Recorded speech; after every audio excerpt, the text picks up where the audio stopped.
বিয়ের পর রাসূলুল্লাহ সাল্লাল্লাহু আলাইহি ওয়াসাল্লাম একদিন বারাকাকে ডেকে বললেন, উম্মি আমাকে দেখাশোনা করার জন্য এখন খাদিজা আছেন, আপনাকে এখন বিয়ে করতেই হবে। নবীজি উনাকে উম্মি ডাকতেন, নাম ধরে কখনো ডাকতেন না। তারপর রাসূলুল্লাহ সাল্লাল্লাহু আলাইহি ওয়াসাল্লাম ও খাদিজা মিলে ওনাকে উবাইদ ইবনে জায়েদের সাথে বিয়ে দিয়ে দিলেন। কিছুদিন পর বারাকার নিজের একটা ছেলে হলো, নাম দিলেন আইমান। এরপর থেকে বারাকার নতুন নাম হয়ে গেল উম্মে আইমান। একদিন বারাকার স্বামী উবাইদ মৃত্যুবরণ করেন। নবীজি গিয়ে আইমান ও বারাকাকে সাথে নিয়ে নিজের বাড়ি নিয়ে আসেন এবং সেখানেই থেকে গেলেন। কিছুদিন যাওয়ার পর নবীজি একদিন বেশ কয়েকজন সাহাবীকে ডেকে বললেন, আমি একজন নারীকে জানি যার কোনো সম্পদ নেই, বয়স্ক এবং সাথে একটা ইয়াতীম সন্তান আছে, কিন্তু তিনি জান্নাতি। তোমাদের মধ্যে কেউ কি একজন জান্নাতি নারীকে বিয়ে করতে চাও? এ কথা শুনে জায়েদ ইবনে হারিসা রাদিয়াল্লাহু তাআলা আনহু নবীজির কাছে এসে বিয়ের প্রস্তাব দিলেন। নবীজি উম্মে আইমানের সাথে কথা বলে বিয়ের আয়োজন করলেন।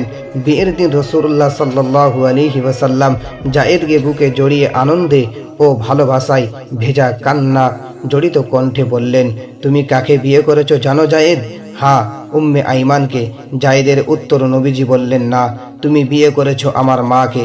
সাহাবীরা বলতেন, রাসূলুল্লাহ সাল্লাল্লাহু আলাইহি ওয়াসাল্লামকে খাওয়া নিয়ে কখনো জোর করা যেত না, উনি সেটা পছন্দ করতেন না। কিন্তু উম্মে আইমান একমাত্র নারী যিনি রাসূলুল্লাহ সাল্লাল্লাহু আলাইহি ওয়াসাল্লামকে খাওয়ার দিয়ে খাও খাও বলে তাড়া দিতেন, আর খাওয়া শেষ না হওয়া পর্যন্ত পাশে বসে থাকতেন। নবীজি মৃদু হেসে চুপচাপ খেয়ে নিতেন।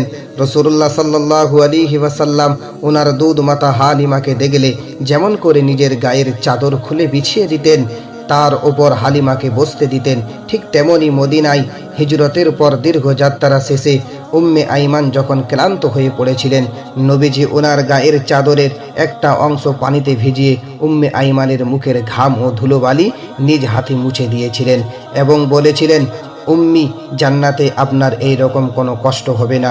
নবীজি মৃত্যুর আগে সাহাবীদেরকে অনেক কিছু বলে গিয়েছিলেন।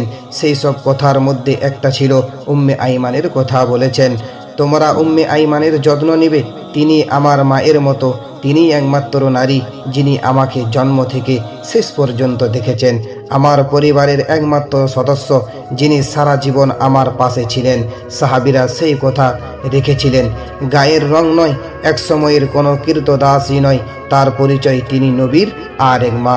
মায়ের মতোই তারা এই বৃদ্ধা নারীকে ভালোবেসে আগলে রেখেছিলেন সাহাবায়ে কেরামরা। আলহামদুলিল্লাহ।